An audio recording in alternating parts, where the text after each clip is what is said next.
आज हम लोग सुनने जा रहे हैं मुक्ति का रहस्य।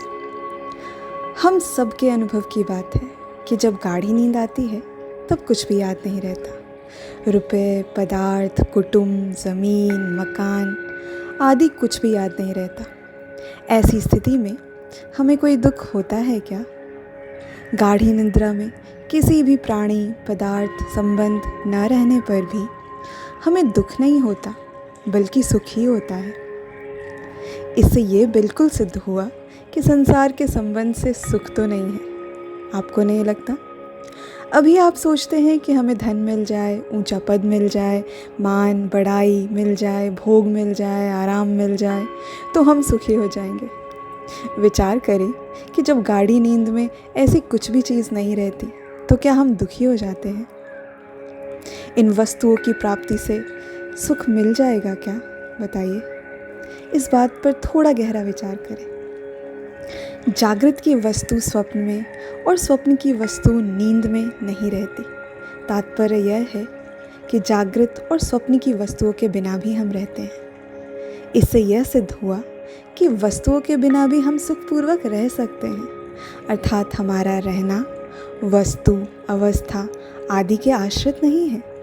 इसलिए वस्तु, पदार्थ, व्यक्ति आदि के द्वारा हम सुखी होंगे और इनके बिना हम दुखी हो जाएंगे, यह बात गलत सिद्ध हो गई। जागृत में भी अनेक पदार्थों के बिना हम रहते हैं, पर नींद में तो संपूर्ण पदार्थों के बिना हम रहते हैं और उसे हमें शक्ति भी मिलती है।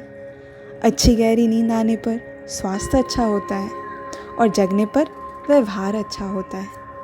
नींद के बिना मनुष्य का जीना कठिन है।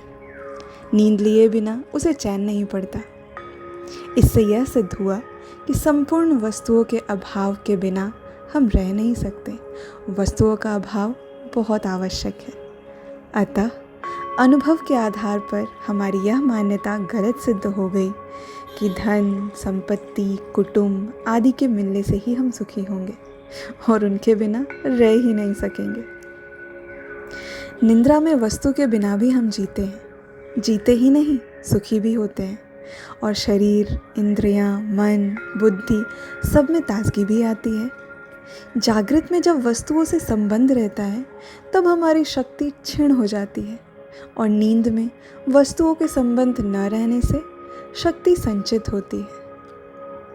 वस्तुओं के संबंध विच्छेद के बिना और नींद में क्या होता है?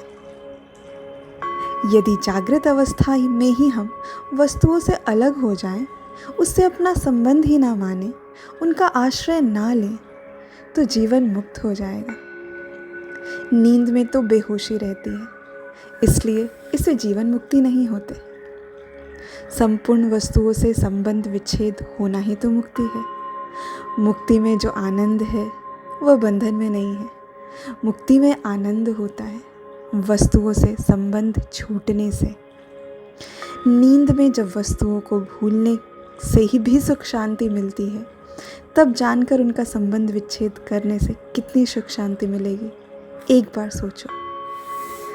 शरीर और संसार एक है, ये एक दूसरे से अलग नहीं हो सकते। शरीर को संसार की और संसार को शरीर की आवश्यकता है, पर हम स्वयं आत्मा शरीर से अलग हैं और शरीर के बिना भी हम रहते हैं।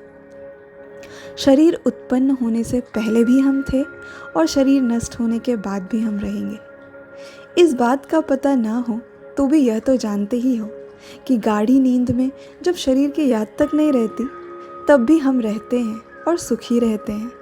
शरीर से संबंध न रहने से शरीर स्वस्थ होता है। संसार से संबंध विच्छेद होने पर आप भी ठीक रहोगे और संसार भी ठीक रहेगा। दोनों की आफत मिट जाएगी। शरीर आदि पदार्थों की गरज और गुलामी मन से मिटा दे तो महान आनंद मिलेगा। इसका नाम जीवन मुक्ति है। शरीर, कुटुंब, धन आदि रखो, पर इसकी गुलामी मत रखो। जड़ वस्तुओं की गुलामी करने वाला जड़ से भी नीचा हो जाता है। फिर हम तो चेतन हैं। जागृत, स्वप्न और सुषुप्ति तीनों अवस्थाओं से हम अलग हैं। ये अवस्थाएं बदलती रहती हैं, पर हम नहीं बदलते। हम इन अवस्थाओं को जानने वाले हैं और अवस्थाएं जानने में आने वाली हैं। अतः इनसे अलग है। जैसे ऐसे समझो, छप्पर को हम जानते हैं कि यह छप्पर है, तो हम छप्पर से अलग हैं, यह सिद्ध होता है। अतः हम वस्तु, परिस्थिति, अवस्था आदि से अलग हैं। इसका अनुभव होना ही तो मुक्ति है। धन्यवाद।